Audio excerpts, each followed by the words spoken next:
Halo,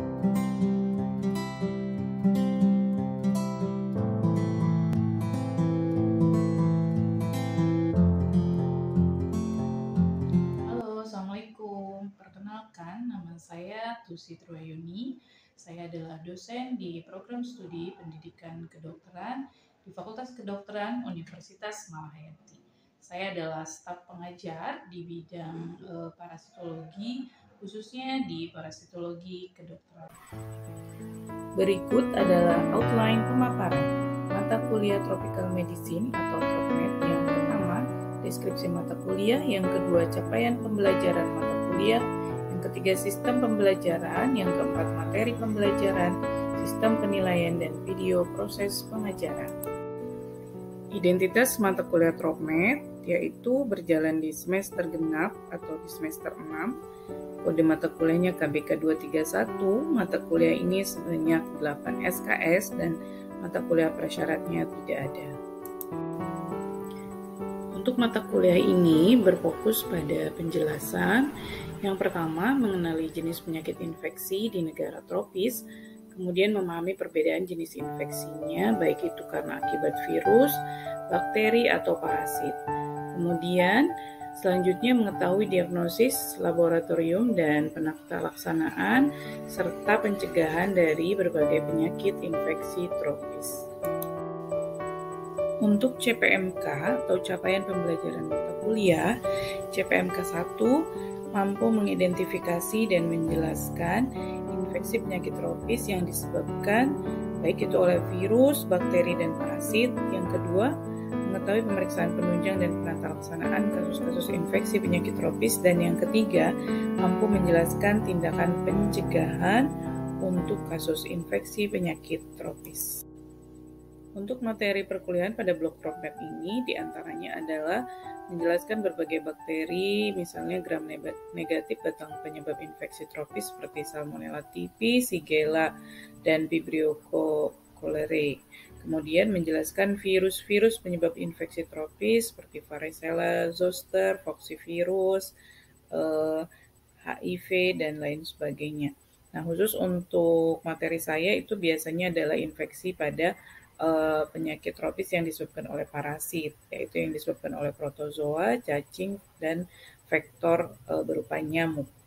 Nah, kemudian ada juga terkait dengan pemeriksaan penunjang infeksi tropis yang biasa diampu oleh dokter spesialis patologi klinis, kemudian dari aspek farmakologi dan juga edukasi. Untuk sistem pembelajaran, karena kami di Prodi Kedokteran sudah terformat menggunakan kurikulum pembelajaran KBK atau kurikulum berbasis kompetensi dengan 4 model pembelajaran.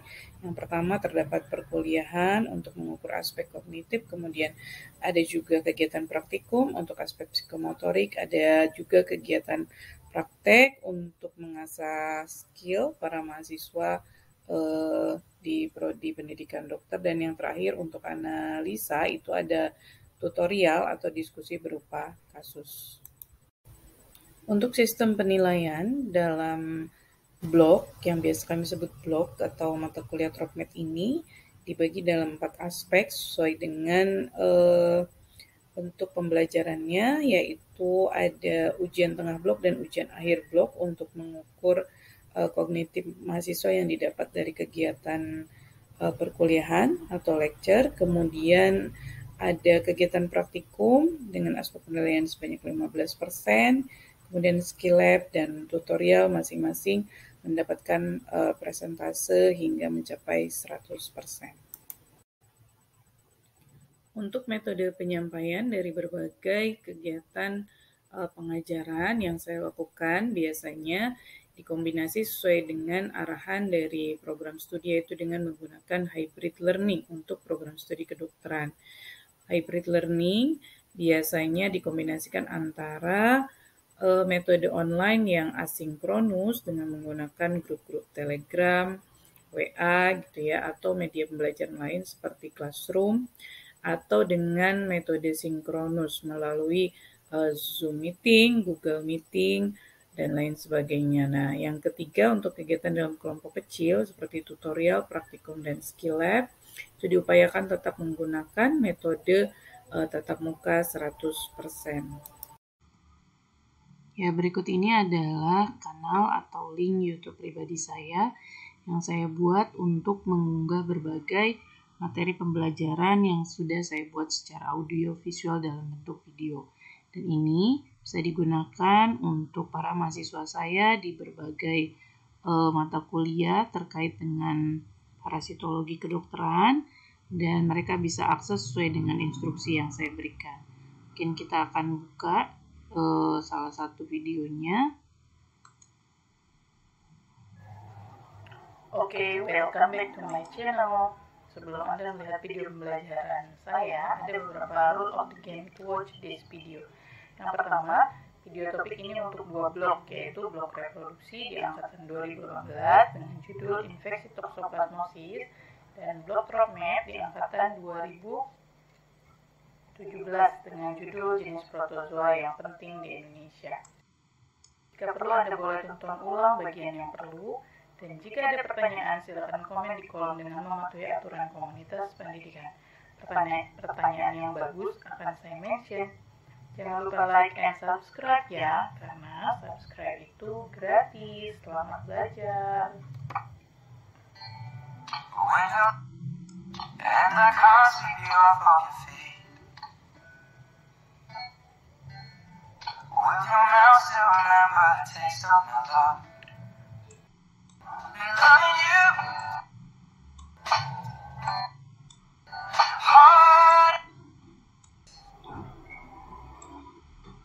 Mengenali toxoplasmosis pada kehamilan. Bersama saya, Tusit Rohini, Sarjana Sains Magister Biomed.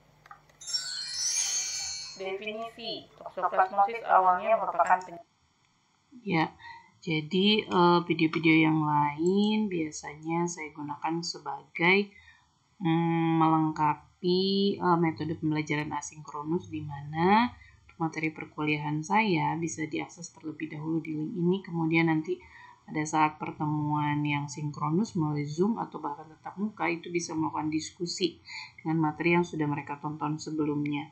Diskusi atau bahkan nanti biasanya saya lakukan untuk evaluasi berupa pretest.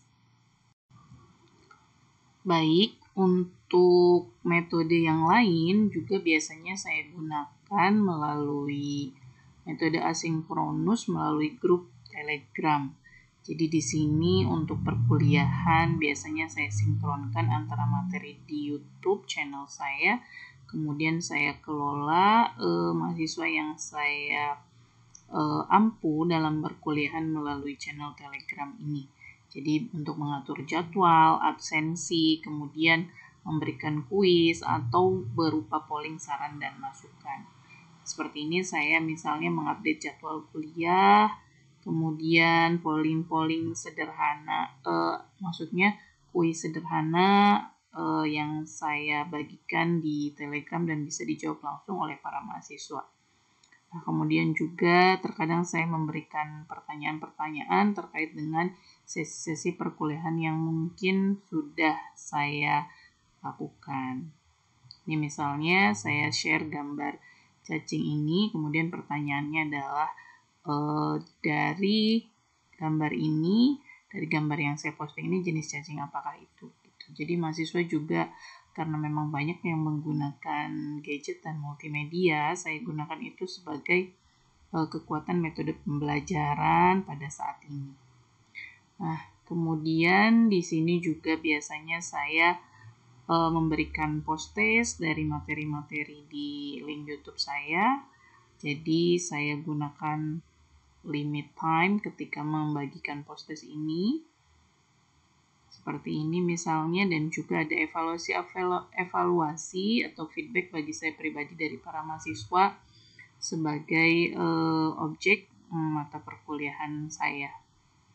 Dari materi ini melalui channel YouTube, bagaimana tingkat kepemahaman dan keefisienan Anda untuk memahami materi kuliah.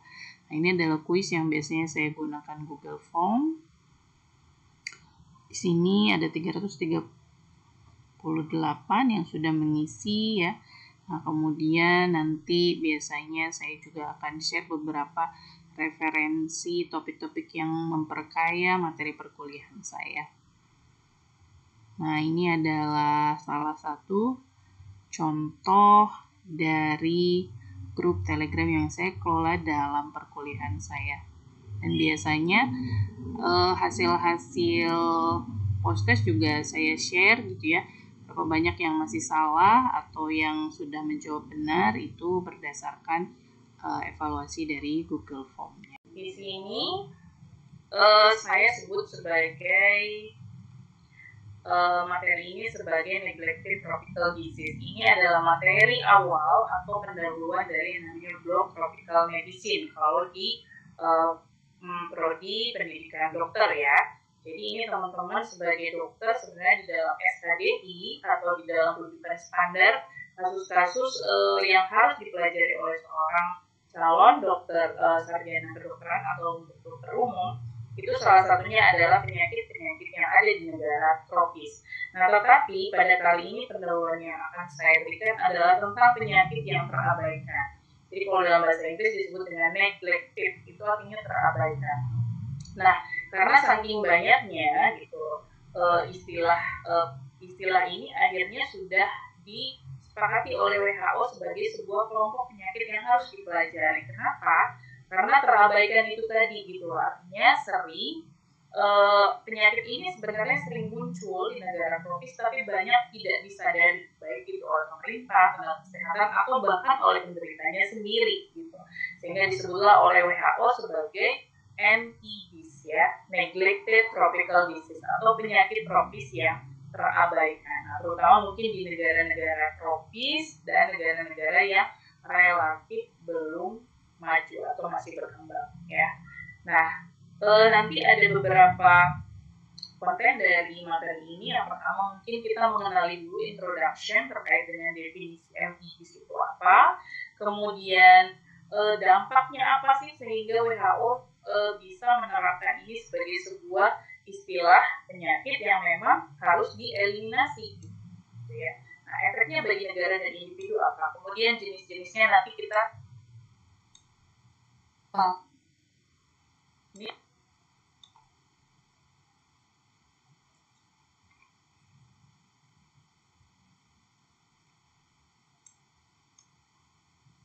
ya, oke. Jadi ini tadi saya jelaskan ya, MTBs ini akan kita pelajari ada beberapa poin ya atau table of content-nya. Jadi pertama definisi, kemudian dampaknya, jenis-jenis infeksinya, sama negara yang dengan kasus MTBs ini seperti apa. Nanti kita lihat apakah Indonesia termasuk atau tidak ya. Nah, kemudian kita masuk langsung ke introduction. Nah, kita lihat definisinya apa sih. Pertama adalah penyakit menular. Jadi biasanya MTBs ini menular, makanya harus dieliminasi karena itu gampang banget untuk menyebar ya. Kemudian penderita adalah masyarakat di negara berkembang atau miskin. Nah, kemudian dipengaruhi oleh iklim tropis penyakitnya dan kondisi sanitasi buruk ditambah dengan akses kesehatan minim dan sehingga pada akhirnya cenderung terabaikan ya. Oke, ini ada sebuah gambar. Saya mau tanya sama Fajar. Fajar sudah pernah lihat ini penyakit yang seperti ini, yang digambar ini? Sudah pernah tahu itu penyakit apa? Ini yang ini.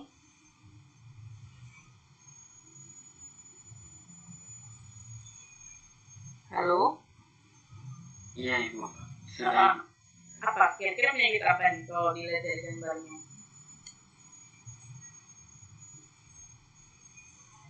Tidak apa-apa, salah nggak apa-apa, kan kita lagi belajar ya. Iya, Bu. Filariasis, Bu. Filariasis, atau biasanya kalau dalam bahasa Indonesia kita sebut apa penyakitnya? Kaki gajah. Ya betul, kaki gajah ya. Terima kasih Fajar. Jadi ini adalah salah satu kategori penyakit yang disebut neglected tropical disease. Kenapa dibilang terabaikan? Karena orang itu sadar kalau sudah kakinya menjadi gajah. Ini kalau sudah cacat, tapi kalau pas dia masih bengkak sedikit, masih kemerahan, hanya demam, itu tidak tidak diobati atau bahkan tidak dipedulikan gitu, bahasanya diabaikan pada awalnya sehingga ini menjadi sebuah kecacatan permanen. Nah, itu contohnya. Nah, ini definisinya. Itu salah satu contoh ya. Nah, kemudian mengapa terabaikan? Karena itu tadi penyakitnya bersifat kronis. Kronis itu berarti perjalanan penyakitnya lama ya. Kemudian tidak menyebabkan kematian yang cepat. Artinya kalaupun terkena penyakit ini tuh nggak langsung meninggal kayak misalnya serangan jantung atau kalau tiba-tiba didiagnosis kanker stadium 4, orang tuh kan pasti harus segera berobat, harus segera ditangani gitu ya. Atau misalnya penyakit-penyakit yang serangannya itu langsung mematikan. Nah, penyakit-penyakit NTDs itu biasanya bersifat perlahan perjalanannya, tapi itu juga berbahaya sebetulnya ya, walaupun tidak menyebabkan kematian yang cepat ya. Nah, kemudian diderita oleh masyarakat dengan kondisi ekonomi yang taraf hidupnya rendah gitu. Makanya ini sering terabaikan karena mereka jangan mau berobat mungkin gitu ya, untuk makan sehari-hari aja mereka masih susah ya. Nah, kemudian tidak mendapat perhatian dibanding penyakit infeksi yang populer, misalnya TBC, HIV, malaria gitu ya, yang udah sering kita dengar karena kasusnya itu sangat banyak dan memang mungkin relatif berbahaya. Nah, jadi makanya penyakit-penyakit ini termasuk filariasis itu kadang terabaikan. Jadi udah bengkak, udah jadi gajah, kakinya barulah tersadar ini ternyata penyakit filariasis ya. Nah, kita lihat contoh jenisnya sekarang. Untuk penyebabnya sendiri pastinya dari golongan ada yang dari golongan virus, kemudian bakteri, dan ada dari golongan parasit. Nah, parasit itu biasanya didominasi dari golongan helminth dan protozoa ya. Jadi helminth itu kan cacing, kalau protozoa itu ya jenis salah satu golongan dari hewan atau satu sel yang ada di parasit. Nah, kita lihat daftar penyakit yang sudah diidentifikasi WHO sebagai 17 penyakit tropis yang terabaikan ya. Di sini ada buruli ulcer. Nah, sekarang saya coba tanya sama teman-teman yang hadir di sini. Untuk Cynthia sudah pernah dengar Chagas disease? Boleh dibuka mic-nya mungkin semua, nggak apa-apa.